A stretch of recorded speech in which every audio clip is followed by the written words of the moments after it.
Constitution law March 2024 LLB first semester first पूर्ण प्रश्नपत्रिका मराठी व इंग्रजी अनुवाद पुढील प्रमाणे आहे. कॉन्स्टिट्यूशनल लॉ मायनस आयचा मजकूर संवैधानिक कायदा मायनस आय मार्च 2024 LLB सत्र 1. संविधानाच्या उद्देशिकेत प्रिअम्बल समाविष्ट असलेल्या उद्दिष्टांचे स्पष्टीकरण करा. उद्देशिकेत सुधारणा अमेंडमेंट करता येते का? उद्देशिकेत समाविष्ट उद्दिष्टे. उद्देशिका भारतीय संविधानाचे आदर्श आणि तत्वज्ञान घोषित करते. त्यात खालील प्रमुख उद्दिष्टे आहेत. अधिकाराचा स्रोत सोर्स ऑफ ऑथॉरिटी सुरुवात आम्ही भारताचे लोक we the people of India या शब्दांनी होते, ज्यामुळे संविधान लोकांनी आणि लोकांसाठी बनवले आहे हे सूचित होते. 2. राज्याचे स्वरूप नेचर ऑफ द स्टेट सार्वभौम सोव्हरेन भारत अंतर्गत आणि बाह्य कारभारात स्वतंत्र आहे. समाजवादी सोशलिस्ट विषमता कमी करणे सामाजिक आणि आर्थिक न्याय साधणे हे उद्दिष्ट आहे. धर्मनिरपेक्ष सेक्युलर सर्व धर्मांना समान आदर. राज्याचा कोणताही धर्म नाही. लोकशाही डेमोक्रॅटिक लोकांनी निवडलेले सरकार. सार्वत्रिक प्रौढ मताधिकार प्रजासत्ताक रिपब्लिक राज्याचा प्रमुख वंश परंपरागत नसून निवडणुकीद्वारे निवडलेला असतो. 3. उद्दिष्टे पॉन आदर्श ऑब्जेक्टिव्स पॉन आयडियल्स न्याय जस्टिस सर्वांसाठी सामाजिक आर्थिक आणि राजकीय न्याय. स्वातंत्र्य लिबर्टी विचार अभिव्यक्ती विश्वास श्रद्धा आणि उपासना यांचे स्वातंत्र्य. समानता इक्वालिटी मानस दर्जा आणि संधीची समानता. बंधुता फ्रेटर्निटी व्यक्तीची प्रतिष्ठा आणि राष्ट्राची एकता व अखंडता सुनिश्चित करणारी बंधुत्वाची भावना. 4. स्वीकृतीची तारीख डेट ऑफ अडॉप्शन 26 नोव्हेंबर 1949 ज्या तारखेला संविधान स्वीकारले गेले. उद्देशिकेत सुधारणा करता येते का? केशवानंद भारती वि केरळ राज्य 1973 या खटल्यात सर्वोच्च न्यायालयाने असे ठरवले. उद्देशिका हा संविधानाचा भाग आहे, जरी ती न्यायालयात लागू एन्फोर्सेबल करता येत नाही. कलम 368 नुसार त्यात सुधारणा करता येते, परंतु संविधानाचा मूळ ढाचा बेसिक स्ट्रक्चर नष्ट होईल अशा प्रकारे त्यात बदल करता येणार नाही. सुधारणेचे उदाहरण 42व्या घटना दुरुस्तीने 1976 खालील शब्द जोडले. समाजवादी धर्मनिरपेक्ष आणि अखंडता. निष्कर्ष उद्देशिका संविधानासाठी मार्गदर्शक तत्व आहे. यात सुधारणा करता येते, परंतु त्याचा मूळ ढाचा नष्ट करता येत नाही. 2. भारतीय संविधानाच्या विशेष वैशिष्ट्यांचे वर्णन करा. सर्वात मोठे लिखित संविधान लेंथीएस्ट रिटन कॉन्स्टिट्यूशन. यात 470 अधिक कलमे 25 भाग आणि 12 अनुसूची शेड्यूल्स आहेत. 2. ताठरता आणि लवचिकतेचा मिलाफ blend of rigidity and flexibility. काही तरतुदी साध्या बहुमताने सुधारल्या जाऊ शकतात, तर काहींसाठी विशेष बहुमत आणि राज्य मान्यतेची आवश्यकता असते. 3. एकात्मकतेच्या झुकत्यासह संघराज्य पद्धती federal system with unitary bias. केंद्र आणि राज्यांमध्ये दुहेरी राज्य पद्धती ड्युअल पॉलिटी, पण केंद्राला अधिक अधिकार उदा आणीबाणीचे अधिकार. 4. संसदीय शासन प्रणाली पार्लिमेंटरी फॉर्म ऑफ गव्हर्नमेंट. वास्तविक कार्यकारी अधिकार पंतप्रधानांच्या नेतृत्वाखालील मंत्रिमंडळाकडे असतात. 5. एकल नागरिकत्व सिंगल सिटिझनशिप. अमेरिकेच्या विपरीत भारतात फक्त एकच नागरिकत्व आहे. 6. स्वतंत्र न्यायपालिका इंडिपेंडंट ज्युडिशरी. सर्वोच्च न्यायालय संविधानाचा रक्षक आणि मूलभूत हक्कांचा संरक्षक म्हणून कार्य करते. 7. मूलभूत हक्क फंडामेंटल राईट्स भाग 3 राजकीय आणि नागरी स्वातंत्र्य सुनिश्चित करतो. 8. राज्याच्या धोरणाची मार्गदर्शक तत्वे directive principles of state policy DPSP. राज्यासाठी सामाजिक आर्थिक उद्दिष्टे. 9. धर्मनिरपेक्ष राज्य सेक्युलर स्टेट. सर्व धर्मांना समान संरक्षण. 10. सार्वत्रिक प्रौढ मताधिकार युनिव्हर्सल अडल्ट फ्रँचाईज. 18 वर्षांवरील प्रत्येक नागरिकाला मतदान करण्याचा अधिकार आहे. 11. एकात्मिक न्यायव्यवस्था इंटिग्रेटेड ज्युडिशियल सिस्टम. सर्वोच्च स्थानी सर्वोच्च न्यायालय, त्याखाली उच्च न्यायालय, एकाच स्तराची रचना. 12. आणीबाणीच्या तरतुदी इमर्जन्सी प्रोव्हिजन्स. राष्ट्रीय आणीबाणी राष्ट्रपती राजवट. वित्तीय आणीबाणी. मूलभूत कर्तव्ये फंडामेंटल ड्युटीज 42व्या घटना दुरुस्तीद्वारे जोडली गेली. 3. संविधानात प्रदान केलेल्या भारतीय नागरिकत्वाशी संबंधित तरतुदी सांगा. संविधानातील कलम 5 ते 11 भाग 2 नागरिकत्वाशी संबंधित आहेत. कलम 5 संविधानाच्या प्रारंभीचे नागरिकत्व. खालीलपैकी एक अट पूर्ण करणारी व्यक्ती नागरिक मानली जाते. ती व्यक्ती भारतात जन्मलेली असेल किंवा तिच्या पालकांपैकी कोणीही एक भारतात जन्मलेला असेल किंवा 26 जानेवारी 1950 पूर्वी 5 वर्षे भारतात सामान्यतः रहिवासी ऑर्डिनरीली रेसिडेंट असेल. कलम 6 पाकिस्तानमधून स्थलांतरित झालेल्या व्यक्तींचे हक्क 2 श्रेणी 1 19 जुलै 1948 पूर्वी स्थलांतरित झालेले 2 19 जुलै 1948 नंतर पुनर्वसनाच्या परवान्यासह स्थलांतरित झालेले कलम 7 पाकिस्तानमध्ये स्थलांतरित झालेल्या व्यक्तींचे हक्क जे लोक पाकिस्तानला स्थलांतरित झाले त्यांना पुनर्वसनाच्या परवान्यासह परत आल्याशिवाय नागरिकत्व मिळू शकत नाही. कलम 8 भारताबाहेर राहणाऱ्या भारतीय वंशाच्या व्यक्ती परदेशात राहणारे भारतीय वंशाचे लोक भारतीय दूतावासाकडे कॉन्सुलेट नोंदणी करून नागरिकत्व मिळवू शकतात. कलम 9 दुहेरी नागरिकत्व नाही. जर एखाद्या व्यक्तीने परदेशी नागरिकत्व घेतले तर त्याचे भारतीय नागरिकत्व संपुष्टात येते. कलम 10 हक्कांचे सातत्य संसद कायद्याद्वारे नागरिकत्वाचे नियमन करू शकते. कलम 11 संसदेचे अधिकार नागरिकत्व संपादन आणि समाप्ती संबंधी कायदे करण्याचा अधिकार संसदेला आहे. उदा. नागरिकत्व कायदा 1955. 4 कलम 14 वर्गीकरणाला परवानगी देते पण वर्ग कायद्याला क्लास लेजिस्लेशन प्रतिबंधित करते. चर्चा करा. कलम 14 चे सार. एसेन्स ऑफ आर्टिकल 14 कायद्यासमोर समानता आणि कायद्यांचे समान संरक्षण याची हमी देते. याचा अर्थ असा नाही की सर्व कायदे प्रत्येकाला सारखेच लागू झाले पाहिजेत. वैध वर्गीकरण परमिसिबल क्लासिफिकेशन. वर्गीकरण वैध तेव्हा असते जेव्हा ते 2 सूत्री चाचणी 2-4 टेस्ट पूर्ण करते. State of West Bengal versus Anwar Ali Sarkar. बुद्धिगम्य भेदक इंटेलिजिबल डिफरेन्शिया वर्गीकरणामुळे एकत्र गटबद्ध केलेले लोक वस्तू इतरांपेक्षा वेगळे डिस्टिंग्विश दिसले पाहिजेत. 2 तर्कसंगत संबंध रॅशनल नेक्सस मायनस या भेदकतेचा डिफरेन्शिया साध्य करायच्या असलेल्या उद्दिष्टाशी तर्कसंगत संबंध असला पाहिजे. वैध वर्गीकरणाची उदाहरणे. आरक्षण. कलम 15 आणि 16 महिला आणि मुलांसाठी विशेष कायदे वेगवेगळ्या कर दरांसह कर कायदे. वर्ग कायद्यावर बंदी क्लास लेजिस्लेशन प्रोहिबिटेड. मनमानी किंवा भेदभाव करणारे कायदे जे कोणत्याही वाजवी आधाराशिवाय विशिष्ट वर्गाला अनुकूलता देतात. महत्वाचे खटले. ई.पी. रॉयप्पा व्ही. तामिळनाडू राज्य समानता ही मनमानीपणाची विरोधी आहे. अँटिथेसिस ऑफ आर्बिट्ररीनेस. मेनका गांधी व्ही. भारत सरकार. कलम 14 मनमानीपणा विरुद्धची हमी आहे. 5 न्यायनिर्णीत खटल्यांच्या मदतीने भाषण आणि अभिव्यक्ती स्वातंत्र्याच्या अधिकाराचे स्पष्टीकरण करा. कलम 19(1) अ. कलम 19(1) अ ची व्याप्ती. यात खालील गोष्टींचा समावेश आहे. प्रेसचे स्वातंत्र्य फ्रीडम ऑफ प्रेस. संवाद साधण्याचे, प्रकाशित करण्याचे, प्रसारित करण्याचे स्वातंत्र्य.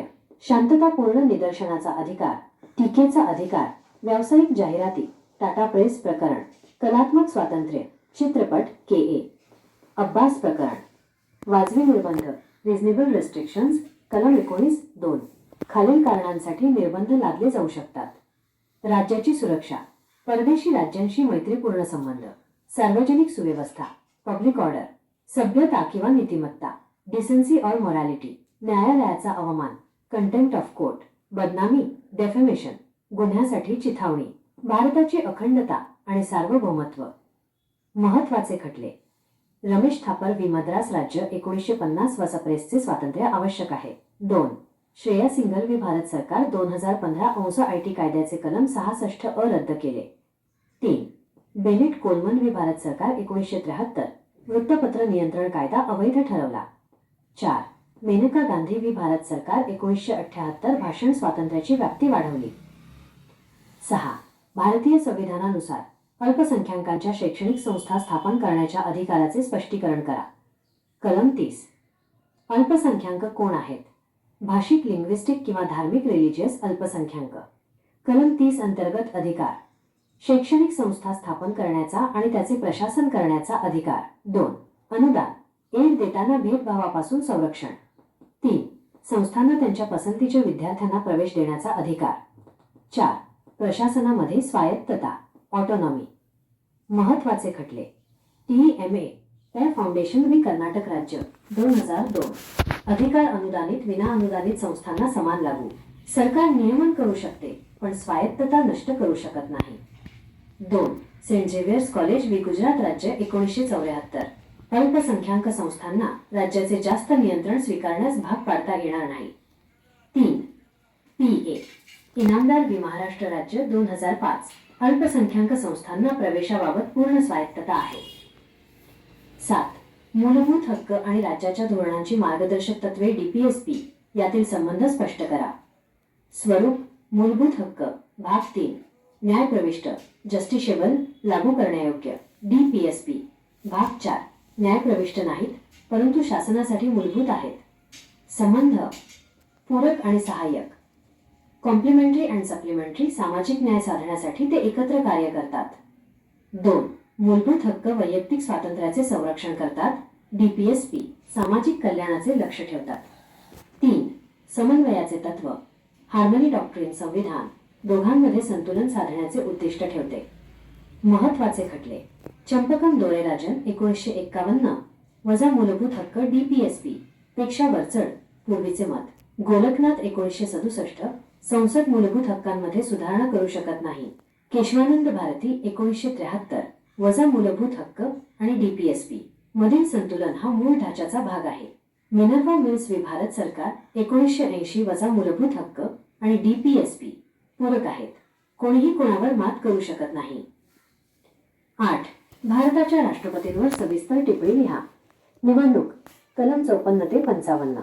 निवडणूक मंडळाद्वारे इलेक्टोरल कॉलेज अप्रत्यक्षपणे निवड. निवडून आलेले खासदार MPS अधिक राज्यांच्या आणि विधिमंडळ असलेल्या केंद्रशासित प्रदेशांच्या निवडून आलेले आमदार MLAs. एकल संक्रमणीय मताद्वारे प्रमाणशीर प्रतिनिधित्व. पात्रता क्वालिफिकेशन्स. भारताचा नागरिक 35 अधिक वर्षे वय लोकसभेसाठी पात्र असणे आवश्यक. कार्यकाळ टर्म 5 वर्षे. पुन्हा निवडणुकीसाठी पात्र. राष्ट्रपतींचे अधिकार पॉवर्स ऑफ द प्रेसिडेंट. कार्यकारी अधिकार पंतप्रधान मंत्री अटॉर्नी जनरल उच्च सर्वोच्च न्यायालयाचे न्यायाधीश राज्यपाल इत्यादींची नियुक्ती. 2. विधायी अधिकार संसदेचे अधिवेशन बोलावणे विधेयकांना संमती देणे अध्यादेश जारी करण्याचा अधिकार कलम 123. 3. वित्तीय अधिकार अर्थविधेयक मनी बिल्स केवळ त्यांच्या शिफारशीने सादर केले जाते. 4. न्यायिक अधिकार क्षमा करण्याचा अधिकार पार्डनिंग पॉवर कलम 72. 5. लष्करी अधिकार वजा संरक्षण दलांचे सर्वोच्च कमांडर. 6. राजदूत अधिकार राजदूत अँबॅसेडर्स यांची नियुक्ती आंतरराष्ट्रीय करार करणे. 7. आणीबाणीचे अधिकार राष्ट्रीय आणीबाणी राज्य आणीबाणी राष्ट्रपती राजवट वित्तीय आणीबाणी. स्थान पोझिशन नाममात्र प्रमुख नॉमिनल हेड. वास्तविक अधिकार पंतप्रधान आणि मंत्रिमंडळाकडे कलम 74. 5 गुणांचे प्रश्न. 1. दुहेरी शिक्षेविरुद्ध संरक्षणाचे तत्व doctrine of protection against double jeopardy कलम 22. याचा अर्थ असा की एकाच गुन्ह्यासाठी एखाद्या व्यक्तीवर दोनदा खटला चालवता येत नाही आणि दोनदा शिक्षा करता येत नाही. नेमो डेबिटबिस वेक्सारी. नेमो डेबिटबिस वेक्सारी या तत्वावर आधारित केवळ तेव्हाच लागू होते जेव्हा 1. गुन्हा तोच असतो. 2. तीच तथ्ये असतात. 3. पूर्वीची शिक्षा किंवा निर्दोष मुक्तता वैध असते. खटला मकबूल हुसेन व्ही मुंबई राज्य. 2. थोडक्यात टिप्पणी राज्य स्तरावरील मंत्रिमंडळ council of ministers at state level मुख्यमंत्र्यांच्या अध्यक्षतेखाली असते. राज्यपालांकडून मुख्यमंत्र्यांच्या सल्ल्याने मंत्र्यांची नियुक्ती. मंत्री एकत्रितपणे विधानसभेला जबाबदार असतात. कार्ये धोरणे तयार करणे राज्यपालांना सल्ला देणे विभागांचे प्रशासन करणे.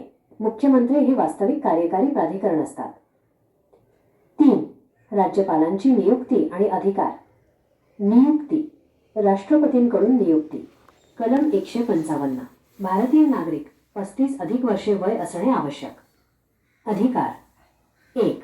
कार्यकारी मुख्यमंत्री मंत्री ॲडव्होकेट जनरल यांची नियुक्ती माहिती मागवू शकतात. 2.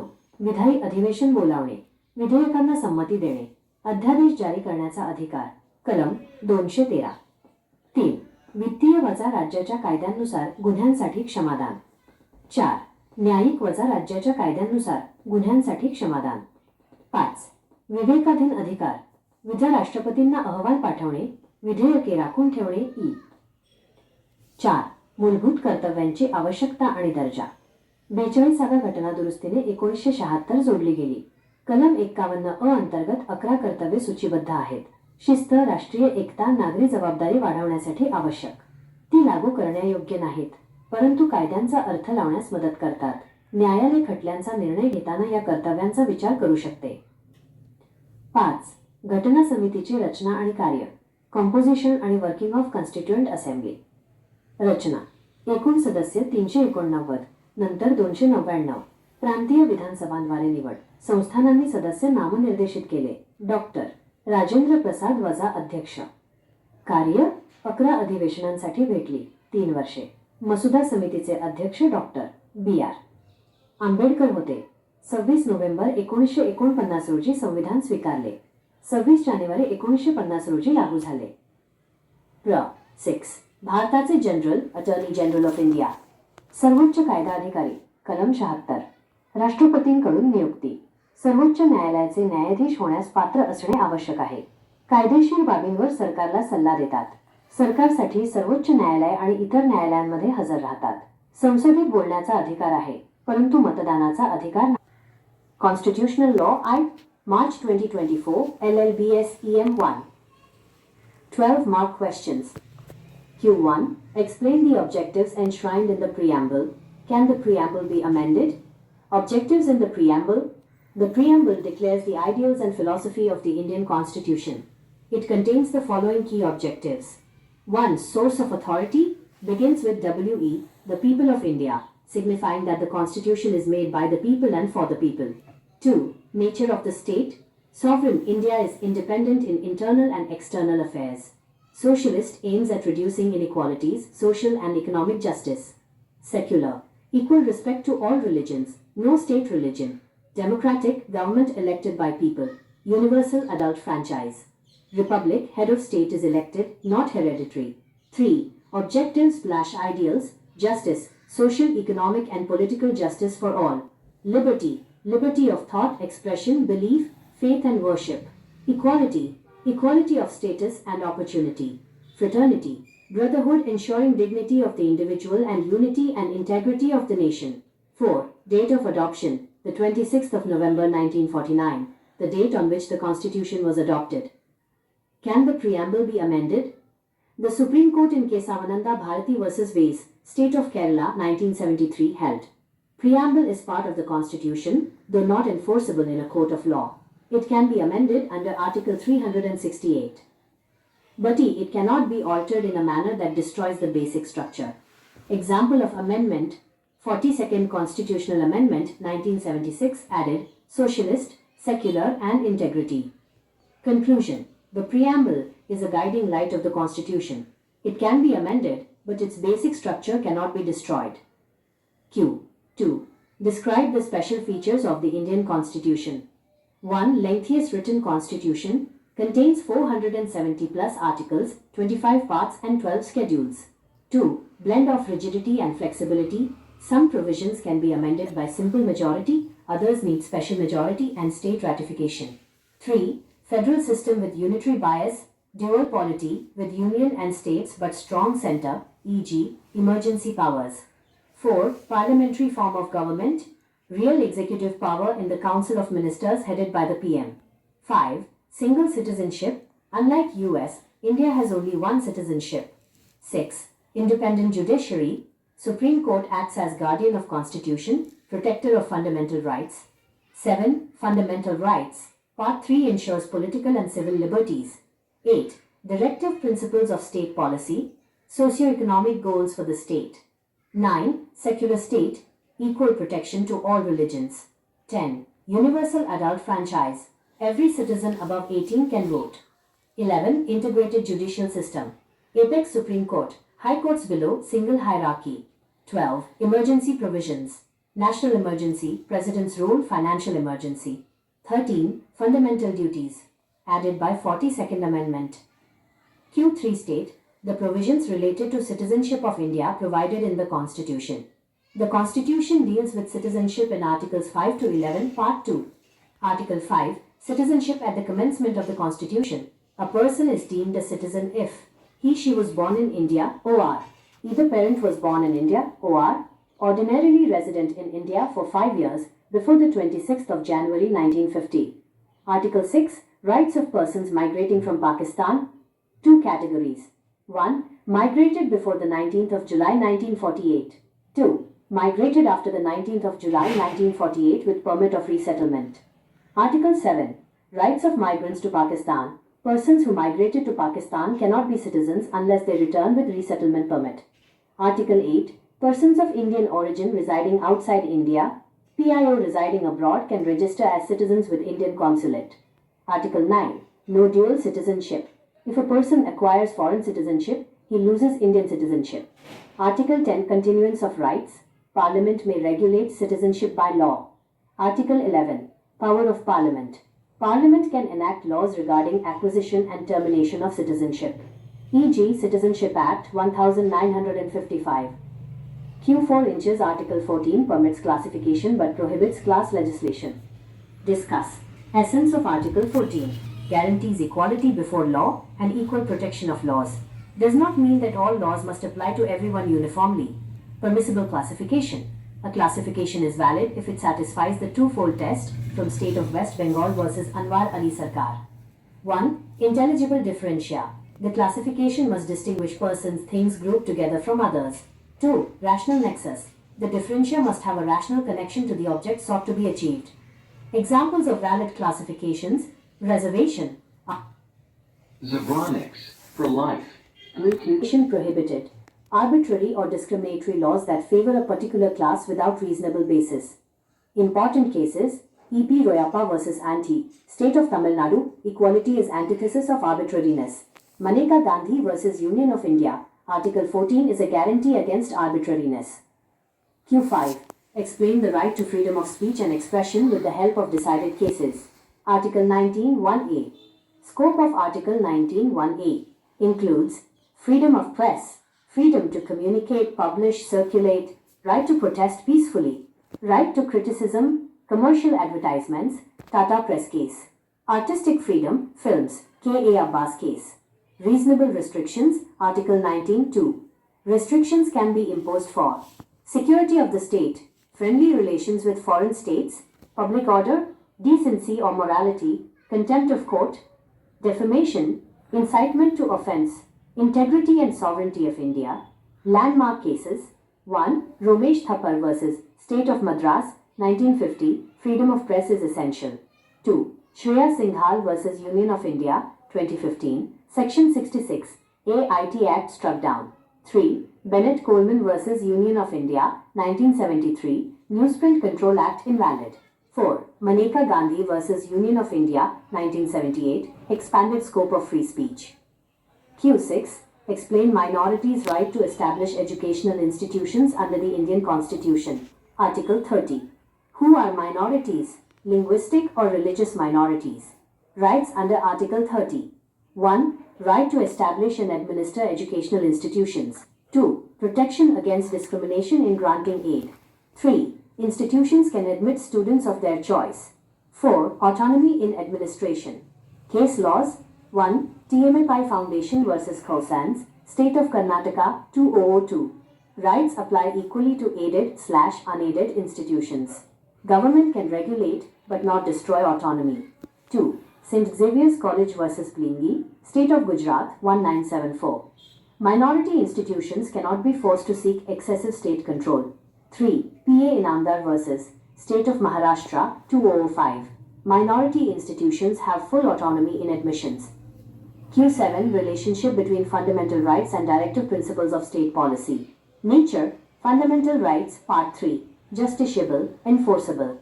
DPSP, Part 4. Non-justiciable but fundamental to governance. Relationship: 1. Complementary and supplementary, they work together to achieve social justice. 2. FR protect individual liberty, DPSP aim at social welfare. 3. Harmony doctrine, Constitution aims to balance both. Important case laws: Champakam Durairajan, 1951, FR prevailed over DPSP, earlier view.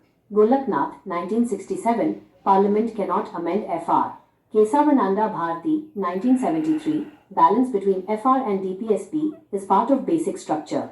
Minerva Mills versus Union of India, 1980, FR and DPSP are complementary, one cannot override the other. Q8. Write a detailed note on President of India. Election, Art 54 to 55. Indirectly elected by Electoral College. Elected MPs plus elected MLAs of states and UTs with legislatures. Proportional representation by single transferable vote. Qualifications: Citizen of India, 35 plus years, eligible for Lok Sabha. Term: 5 years, eligible for re-election. Powers of the President: 1. Executive powers, appoints PM, ministers, AG, HCSC judges, governors, etc. 2. Legislative powers. Summons Parliament. Assents to bills. Ordinance power. Art. Point 123. 3. Financial powers. Money bills introduced only with his recommendation. 4. Judicial powers. Pardoning power. Art. 72. 5. Military powers. Supreme Commander of Defense Forces. 6. Diplomatic powers. Appoints ambassadors. Concludes treaties. 7. Emergency powers. National emergency. State emergency. Financial emergency. Position. Nominal head. Real power with PM and Council of Ministers. Art. 74. 5-mark questions. Q1. Doctrine of protection against double jeopardy. Art. 22. Means a person cannot be prosecuted and punished twice for the same offense. Based on maxim nemo debet bis vexari, applies only when 1. Same offense, 2. Same facts, 3. Prior conviction or acquittal is valid. Case Maqbool Hussain versus Payne, State of Bombay. Q2. Short note. Council of Ministers at state level. Headed by the Chief Minister. Appointed by Governor on advice of CM. Ministers collectively responsible to Legislative Assembly. Functions. Formulate policies. Advise Governor. Administer departments. CM is the real executive authority. Q3. Appointment and powers of Governor. Appointment. Appointed by President. Art. Point 155. Must be Indian citizen 35 plus years. Powers. 1. Executive appoints CM, Ministers AG, can seek info. 2. Legislative summons session, assents bills, ordinance power. Art. Point 213. 3. Financial state budget introduction on his recommendation. 4. Judicial grants pardons for offences under state laws. 5. Discretionary powers, sending reports to President, reserving bills, etc.